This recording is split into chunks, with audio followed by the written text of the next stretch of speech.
you ready? Oh, test. It's me. It's a test. I've come home now. So cold. Let me in and answer questions. That's fab. I wasn't expecting that at all. You'll have to watch that back and see me go from like normal to like, what the hell? Well, do you know what? I wasn't expecting that either. I don't know where that came from. Oh, well, that's really good you did that improv. Okay. Think Now, about your this questions.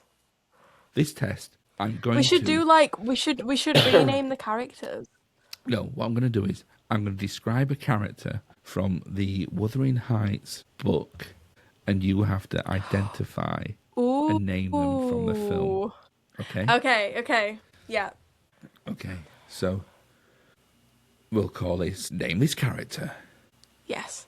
who is collected as a child, likely a slave, turns up at Wuthering Heights, unable to speak English, speaking gibberish, is not the same colour skin as everybody else, and grows up to be a vicious, nasty piece of work because he is constantly mistreated and abused as a child. Name that character.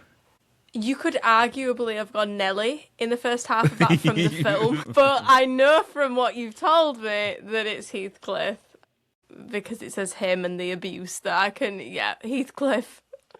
Okay. In the Wuthering Heights book written by Emily Bronte, who has blonde hair, blue eyes, is wealthy, lives with his sister, looks after his wife really well when they get married, is probably the only person to stand Edgar. up. Is the only person to stand up to Heathcliff to the point where at one point he punches him in the throat. Whoa, Edgar's When they got get into so much more about him in the book. Yeah, he punches him in the throat. Actually, he punches him in the throat and then runs off. Okay, still more than Edgar in the film. Yeah. So, who is this? He works in as part of the household for Yeah. Wuthering. So, question 3. In Yeah. the novel written by Emily Bronte, this character works in the Wuthering Heights / Earnshaw household. He's an old man, very pious. He's constantly preaching from the Bible. He's constantly talking about the scriptures, and he has a broad Yorkshire accent so thick that not many people can understand him, and when it's written on the page, it's really hard to read. And he's by far the oldest person in the book. Well, the only person I could think of would be Catherine's dad. I've forgotten his name. Other than that, I literally can't think of anyone. No, it's Joseph. Really? Yeah, because the character in the film is completely Wait, different. Joseph, the one that's doing the stuff in the barn? Do you know what? Actually, Joseph and Zilla have probably the best relationship in that film because they go off in the night, don't they? And they're enjoying themselves and having a good time. It's obviously consensual, isn't it, between the two of them? And then later on in the film, when Kathy says, Joseph, how's Zilla doing? And he went, she's off into town, she's getting married. Well, aren't you bothered? No. I'm really happy for her that she's happy and we had fun. She's got a child now, and Yeah, so they have the healthiest relationship. So in the book, he's like really quite old then. Yeah, he's the oldest member of the household, and he's really pious. He just tells everybody Bible stories all the time. And he's really. Oh yeah, that's quite different to the film. Yeah, I wouldn't have got that one. Name the character in the Wuthering Heights novel written by Emily Bronte. Which character grows up? She's young, a little bit brattish. She's always contrary. She gets attacked by a dog. She gets attacked by a Gillinton's dog and is injured that badly that she can't walk home. She has to stay there for several weeks. And then she continues to be bratty when she gets home and dies giving birth to her child.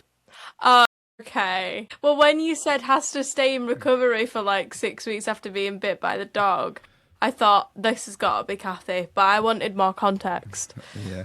Well, do you know what? She gets viciously attacked by a Gillinton's dog. Wow. Yeah. There's lots of dogs mentioned in the book, and I think it's all about control and power and.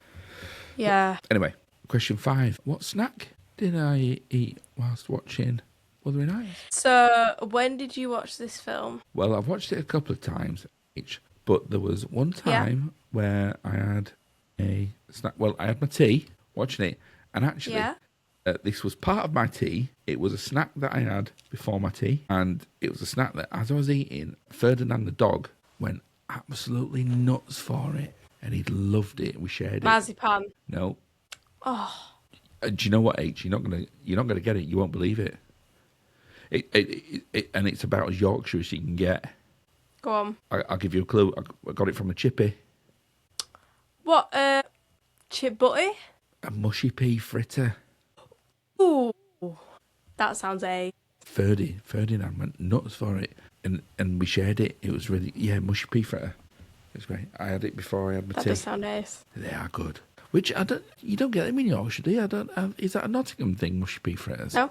You don't get them, do you? I never saw them. I haven't heard of them, but they sound amazing, and they do sound up the Yorkshire Street. Yeah. Yeah. I mean, it's just like a big, about the size of your palm, which is just a round thing of mushy peas in batter, deep fried, with a good age. Yeah. Really good. Wow. Yeah. Nice. They're great down here in Nottingham. I'll tell you what we don't get. We don't get proper fish cakes down here. You get rubbish fish cakes in Nottingham. Really? Yeah, because Yorkshire fish cakes are the best ones, aren't they? You know, you get a layer of potato and then a layer of fish and a layer of potato in batter. The terrible fish cakes down here, Age. They're not good. Do you know what they have in Nottingham, right? You know at bonfire night or in around that time of year when you have pie and peas, don't you? You have like a pot pie, mushy peas and mint sauce, right? In Nottingham, they have pie and peas, but they don't have any pie with it. They just have peas. What, so they just have peas? Yeah. That's so weird. They've clearly got a thing about peas. Yeah, you just buy like a little, like a coffee cup, like the styrofoam, polystyrene white cups that you drink, you get coffee out of. Yeah. The ones that it could, inside there could be molten hot lava, but the outside of it is so cold you can just hold it in your hand like that, right?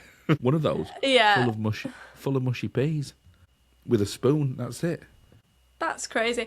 That's nice because that's gallbladder inclusive, that, because mushy peas are fat free, or you can get fat free mushy peas. So when everybody else is eating their pies and you're feeling horrible, really last year when everybody was eating pies in front of me, I should have been in Nottingham eating mushy peas with everyone. Yeah, well, no, mushy pea fritters. That's the best thing.